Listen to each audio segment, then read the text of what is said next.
We're going to focus in on the outcome stuff to begin with, and I'd like to share with you a very simple approach to either working conversationally with people or working, it even works organisationally, does this.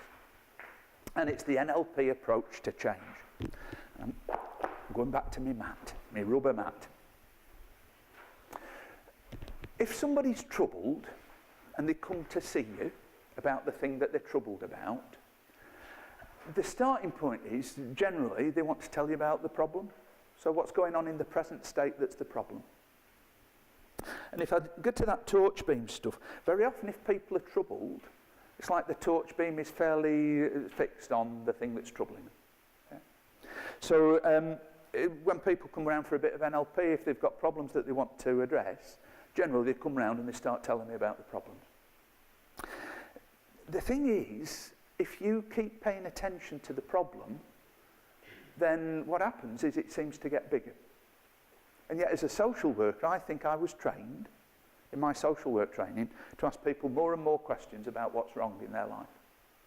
So they'd come along and they'd say, oh, you know, I've got a tough life, dreadful life. And I'd say, tell me more about how awful that makes you feel. And tell me more about how dreadful your life is.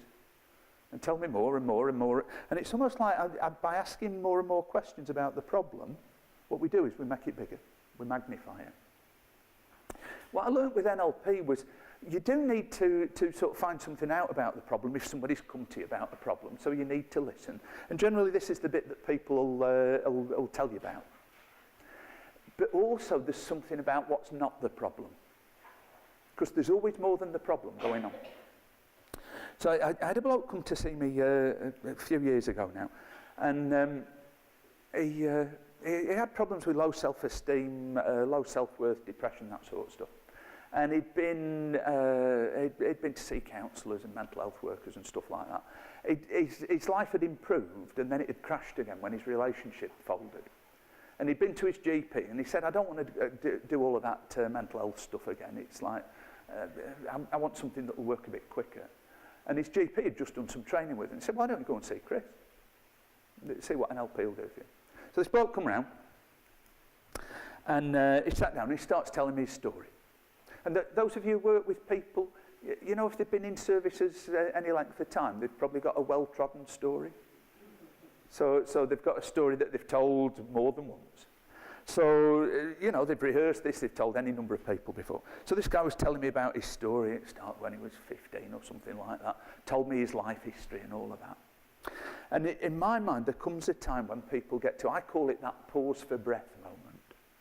That they've got enough off their chest, that it's like the rate of speech just slows, and there's like a moment where people pause. And in the past, I would have asked people more and more questions about the problem there. But what I learnt to do with NLP was to do some asking people about what's not the problem. So this guy got to the pause for breath moment, and I said, I'm just curious. I love that phrase, I'm just curious. I'm just curious, when don't you feel like that? Now, to answer that question, what does he have to do with his attention? Yeah, so he's got to move it from this problem thing, when don't you feel like that, he's got to start moving it around somewhere else. And I asked him that question, and he looked dumbfounded. He was like, what? I said, when don't you feel like that? And he filled up. And he said, you're the first person in 10 years who's ever asked me that question. Everybody else has asked me about this stuff. You're the first person in 10 years who's ever asked me that question. And he thought of it. He said, when I go fishing, I'm perfectly at peace. And you asking me that question has made me realise that I've not been fishing for nearly 10 months. And he was a long pole fisherman, which is apparently fishing with a very long pole. I'd never come across it before. I don't know. But he said, I've not been fishing for 10 months. And that was one of the ways he could feel calm and sort of happy and at peace with the world. And he did DJing, this bloke, and he said, and when I'm DJing, I just know I'm brilliant. He said, there's just me and the sort of crowd, and I'm doing whatever DJs do. And he said, I just know I'm brilliant there. But he got that much into the habit of focusing on the stuff that hadn't gone well in his life, the problems with his relationship and all of that, that he forgot all that other stuff. So it's a really nice thing to do with people, is, you know, if they've got something going on, is to say to them, and when doesn't it happen? Yeah? So what are the times that it doesn't happen? Because with every problem, whatever it is, there's no problem that's there 100% of the time to 100% intensity. There's always, like, it's more sometimes than others. But I think a lot of us, I mean, those of you working in sort of social services, the health service, it's like, the problem is the entry level to those things. You've got to have a problem, haven't you? So when I've done this stuff with GPs, you know, you don't go to your GP saying, I'm feeling fabulous, I'm feeling really well, and what I want is for you to help me feel even better.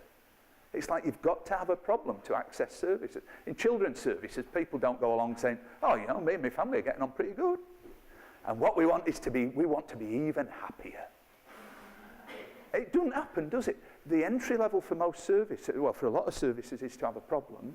And because of that, I think the service is very naturally focusing on the problem. Because that's how you get through the door. But they forget that there's always balance to it.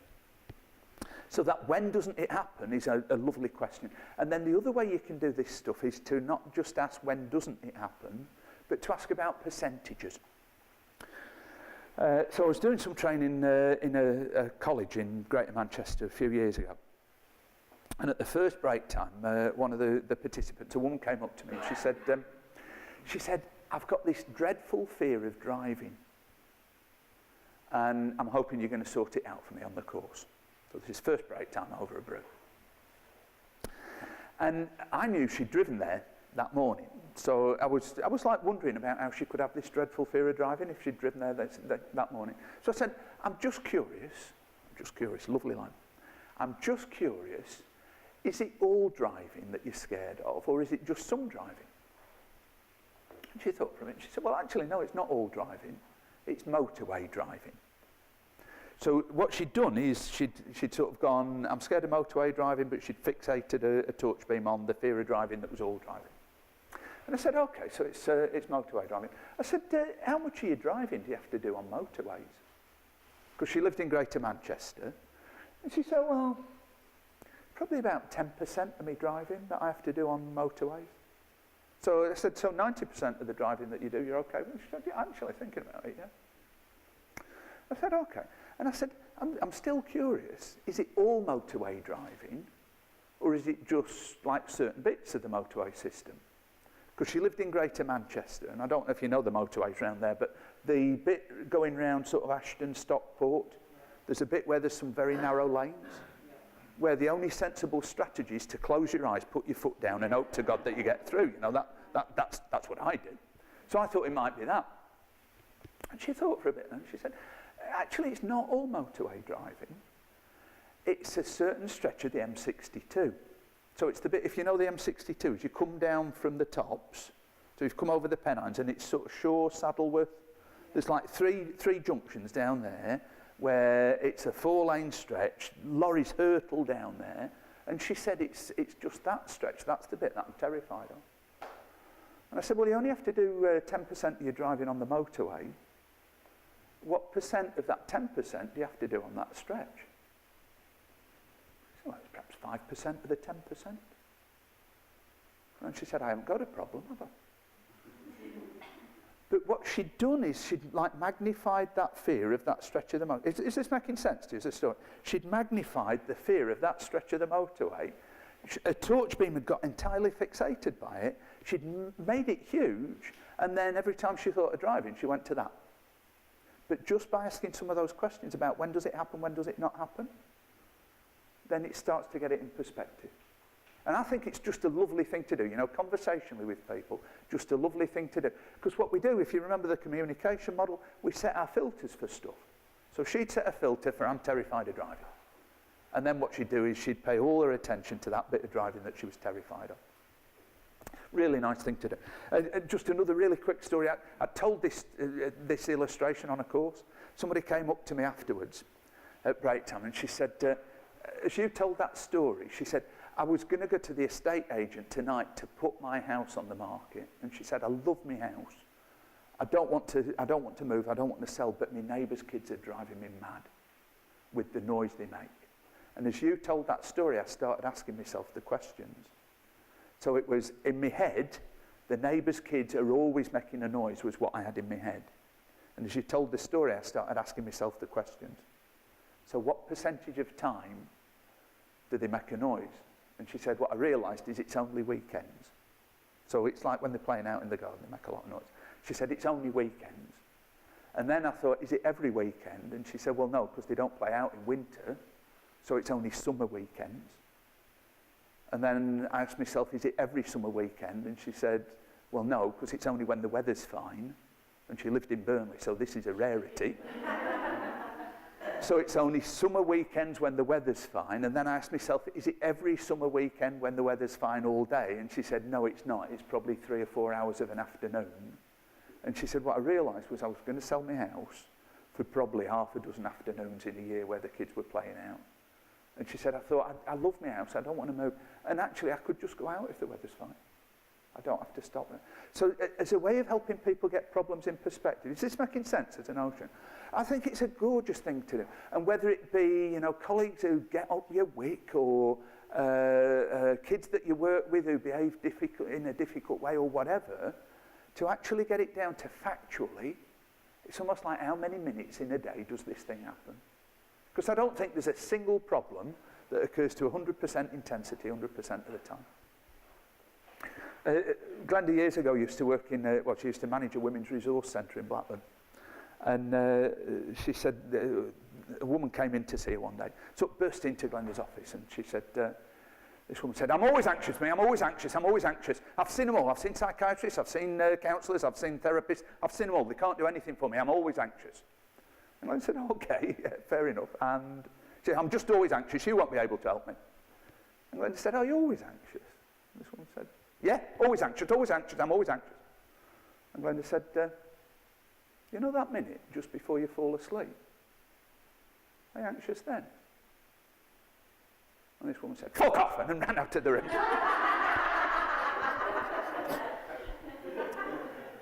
But she came back. She came back a couple of days later and she said, I've been thinking about what you said. And she said, I realise I'm not. And actually she ended up doing NLP training and turned her life around phenomenally. It's just such a lovely thing. But I think that's what we do, you know, as human beings. We get a fixed filter.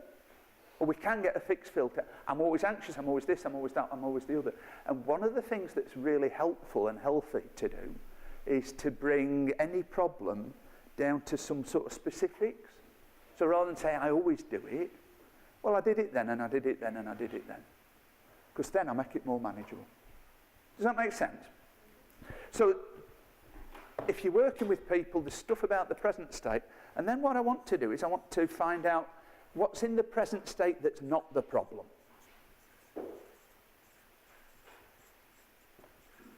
When does it not happen?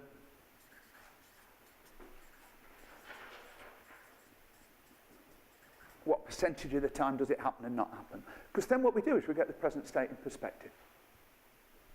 And if it's in perspective, it's generally a bit easier to work with. So that's the first thing. Second thing for successful change is, if that's what's going on, the second thing you need is, how would you like it to be? So the NLP phrase we use is, what's the desired state?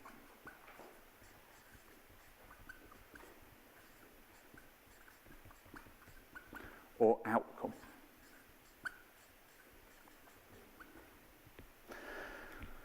So if I'm talking to somebody, the sort of flow goes, they tell us what's going on for them, so they get some of that stuff off their chest. We do some of that. When doesn't it happen? What percentage of the time does it happen and not happen?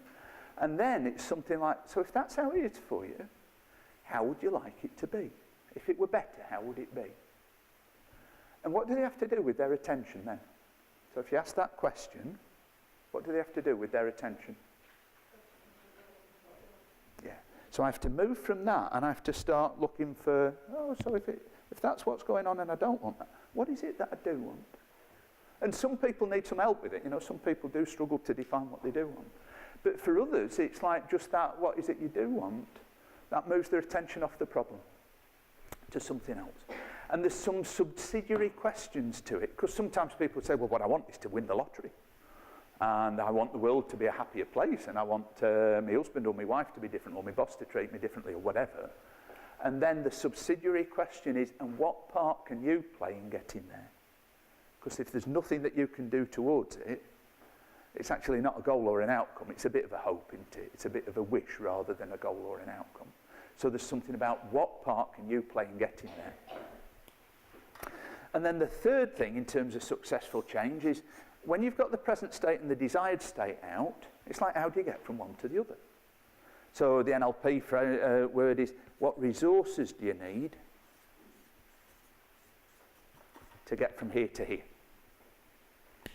And my experience of this stuff is very often the problem with problems is people either aren't aware enough of the present state or have it out of perspective. So they either don't know the present state or they don't know the desired state well enough. Because if you don't know where you are and you don't know where you want to go to, it's actually damned hard getting there, isn't it? It's like if you don't know where you are and you don't know where you want to get to, it's really hard to plan the journey. But if you know where you are and you know where you want to get to, very often the journey becomes self-evident.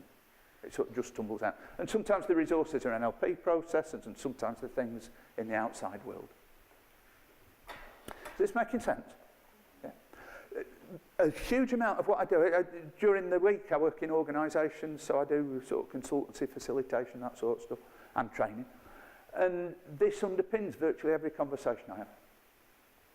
Virtually every conversation I have with people. And what I love about it is just by doing this, you can help people feel a bit better about stuff. So I've done this stuff with the guy who cuts my hair.